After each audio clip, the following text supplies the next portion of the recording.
하나님 음성 듣고 정말 그러한가 확인하고 정확히 이해하며 참고 인내하는 자는 이삭을 낳을 것입니다. 그러나 하나님 말씀을 자기 생각으로 이해하고 인내하지 못하는 자는 이스마엘을 낳을 것입니다. 1절 아브라함의 아내 사레는 출산하지 못하였고 그에게 한 여종이 있으니 애굽 사람이요 이름은 하갈이라. 사레가 아브라함에게 이르되 여호와께서 내 출산을 허락하지 아니하셨으니 원하건대 내 여종에게 들어가라. 내가 혹 그로 말미암아 자녀를 얻을까 하노라 하매 아브라함이 사레의 말을 들으니라. 여호와께서 내 출산을 허락하지 아니하셨으니 이는 하나님의 뜻이 아니라 사레의 생각이었죠. 하나님께서 응답하지 않으심이 아니라 하나님의 응답을 듣지 못함이죠. 나의 생각에 하나님의 말씀을 인용하여 하나님의 뜻이냐 하지 말아야 되는 것입니다. 사도행전 17장 11절 베레아에 있는 사람들은 데살로니가에 있는 사람들보다 더 너그러워서 간절한 마음으로 말씀을 받고 이것이 그러한가 하여 날마다 성경을 상고하므로 간절한 마음으로 말씀을 받고 이것이 그러한가 날마다 말씀을 상고하는 그런 우리가 되기를 원합니다.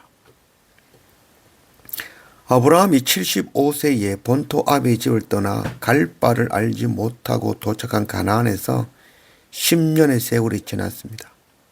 10년 만에 거부가 되었고 창대해졌으며 건동에서 아무도 무시할 수 없는 강력한 힘을 가졌습니다. 당시 아브라함이 85세, 사레는 75세였습니다. 사레는 자신이 자녀를 낳을 수 없음을 알고 애굽에서 데려온 자신의 여종 하갈을 통하여 자녀 얻을 생각을 하였고 아브라함도 이것이 옳다고 생각한 것이죠. 하갈이라는 뜻은 도망자라는 뜻입니다. 그러나 네 몸에서 난 자라는 말씀을 사레의 몸을 통하여라고 듣지 못한 것이죠. 창세기 2장 24절 이러므로 남자가 부모를 떠나 그의 아내와 합하여 둘이 한 몸을 이룰지로다. 네 몸이라는 말씀 바로 한 몸 되게 하신 사레를 두고 하시는 말씀이라는 것을 알아듣지 못한 것이죠. 우리는 죄로 인하여 본다고 하지만 보지 못하는 자들이며 듣는다고 하지만 듣지 못하는 자들이 된 것이죠. 옳게 듣지 못하고 급한 우리는 이스마엘을 낳는 자들인 것입니다. 4절 아브라함이 하갈과 동침하였더니 하갈이 임신하며 그가 자기의 임신함을 알고 그의 여주인을 멸시한지라. 아브라함이 사라에게 이르되 당신의 여종은 당신의 수중에 있으니 당신의 눈에 좋은 대로 그에게 행하라 하며 사레가 하갈을 학대하였더니 하갈이 사레 앞에서 도망하였더라. 자신의 생각과 자신의 힘으로 하나님의 언약을 성취하려 했던 아브라함과 사레의 노력은 오히려 자신을 멸시하는 욕이 되어 돌아왔습니다. 사레는 임신한 하갈을 내어 쫓은 것이죠.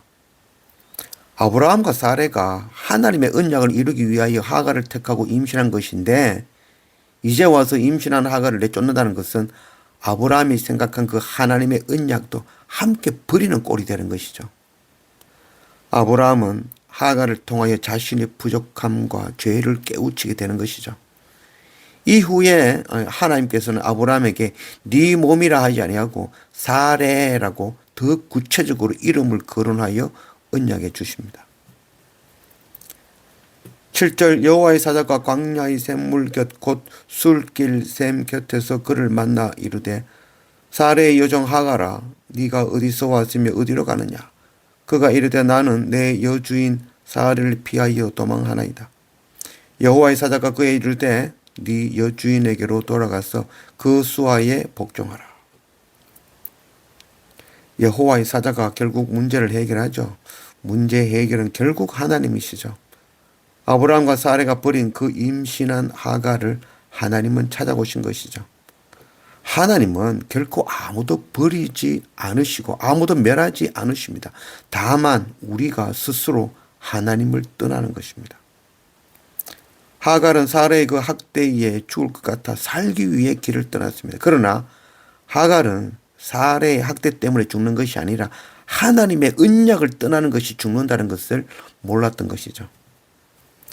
하나님 없이도 스스로 살 수 있다고 생각하는 그 원죄성 때문입니다.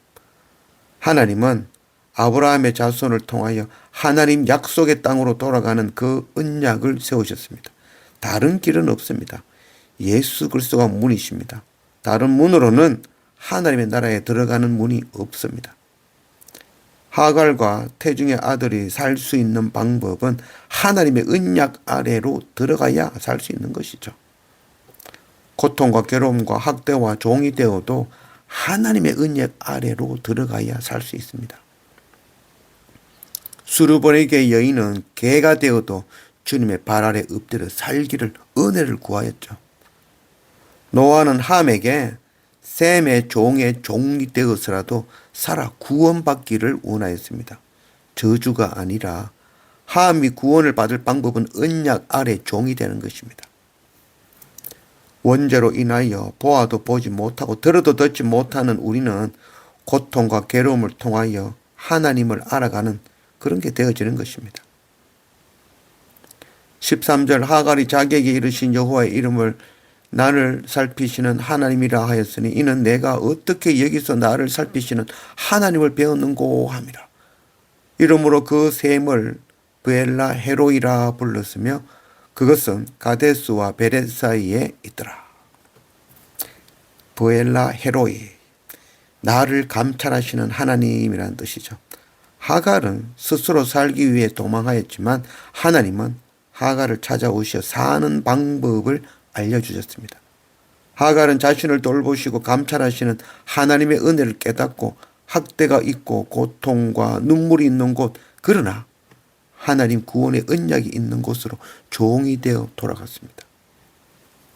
우리가 바로 이방 여인 하갈과 같은 존재라는 것을 깨닫는 은혜를 원합니다. 우리는 종으로 생명을 이을 수 없는 자로 그렇게 사라질 수밖에 없는 존재였지만 은혜로 주님의 신부로 삼아주시고 생명을 잉태하는 자로 삼아주셨습니다. 그러나 교만하여 하나님을 대적하고 스스로 주인이 되려 하며 하나님을 떠나 세상으로 도망하는 완악한 자라는 것 깨달아 알기를 원합니다. 브엘라 헤로이, 그럼에도 우리를 찾아와 주시고 감찰해 주시는 하나님, 우리로 아브라함의 후손으로 하나님의 백성으로 삼아주시는 그 크신 은혜를 깨달아 아는 그런 우리가 되기를 원합니다. 우리가 사는 방법은 세상의 것 버리고 날마다 그 크신 은혜 앞에 엎드리는 것이며 그 은혜 아래 종의 종이 되는 것임을 알기 원합니다.